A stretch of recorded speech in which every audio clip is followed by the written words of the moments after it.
ലക്ഷ്യം മാറിയതാണ്. പ്രിയമുള്ളവരെ, ശത്രുക്കളിൽ നിന്ന് നോക്കി നിങ്ങള് ഒന്നും മുസ്ലിമീങ്ങളുടെ മേലെ ചെയ്തിട്ടില്ല.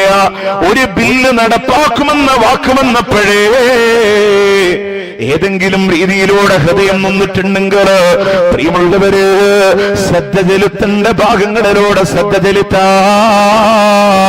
മുത്ത് റസൂൽ പറയാണ്,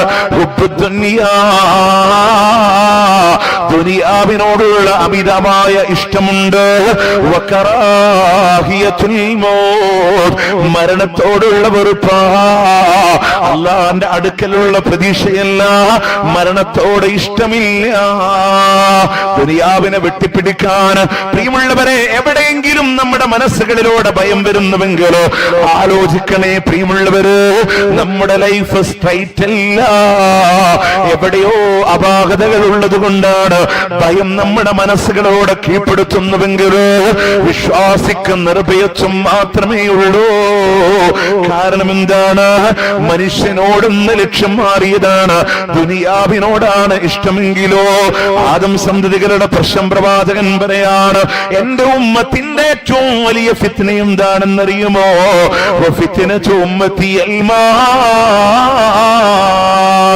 എന്റെ ഉമ്മത്തിന്റെ ഏറ്റവും വലിയ പ്രശ്നമെന്നുള്ളത് അത് സമ്പത്താണ്, അത് സമ്പത്താണ് എന്ന് നബി സല്ലല്ലാഹു അലൈഹി വസല്ലമ. ഇന്ന മിമ്മാ അഖാഫു അലൈക്കും മിൻ ബഅദി മാ യുഫ്തവ അലൈക്കും മിൻ സഹറത്തി ദുനിയാ വസീനതിഹാ. ഇന്ന മിമ്മാ അഖാഫു അലൈക്കും, തീർച്ചയായും ഞാൻ നിങ്ങളുടെ മേലെ ഭയപ്പെടുന്ന കാര്യങ്ങളിൽ പെട്ടതാണ്, എന്റെ കാലശേഷം ഞാൻ നിങ്ങളുടെ മേലെ ഭയപ്പെടുന്നത് മാ യുഫ്തവ അലൈക്കും മിൻ സഹറത്തി ദുനിയാ, ദുനിയാവിന്റെ ശോഭ നിങ്ങളുടെ മേലെ തുറന്നു കിട്ടുന്നതിനെയാണ്. അതുപോലെ തന്നെ വസീനതിഹാ, ആ ദുനിയാവിന്റെ അലങ്കാരവും നിങ്ങൾക്ക് തുറന്നു കിട്ടുന്നതിനെയാ. ദുനിയാവ് മതിയെന്ന ചിന്ത നിങ്ങളുടെ മേലെ കടന്നു വരുന്നതിനെയാണ്. എത്രത്തോളം എന്നറിയുമോ? ലൗ അന്ന ലീ ബിനി ആദമ വാദിയം മിൻ ദഹബിൻ ഹബ്ബ അയകൂന ലഹു വാദിയാ.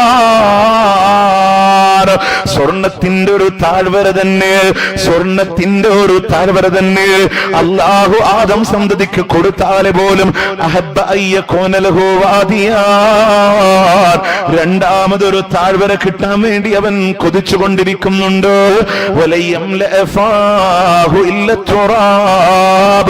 മണ്ണല്ലാതെ അവന്റെ വായ നിറച്ചു കളയൂല്ല. സ്വർണത്തിന്റെ താഴ്വര കൊടുത്താലേ എന്തിനാ ഒരാൾക്ക് സ്വർണത്തിന്റെ താഴ്വര? അവൻ ജീവിച്ചാലും ബാക്കിയാണ്, അവന്റെ തലമുറ ജീവിച്ചാലും ബാക്കിയാണ്. എന്നാലും രണ്ടാമതൊന്ന് കിട്ടാൻ വേണ്ടി അവൻ കൊതിച്ചുകൊണ്ടിരിക്കുന്ന മണ്ണല്ലാതെ അവന്റെ വായ നിറക്കുന്നില്ല. അഥവാ ഖബറിലെത്തുന്നത് വരെയും ഈ പണത്തിനോടുള്ള ആർത്തി അത് വലിയ പ്രശ്നമാണ്. അതുകൊണ്ടാണ് നിങ്ങൾക്ക് ശത്രുക്കളോട് പേടി തോന്നുക. അങ്ങനല്ലേ?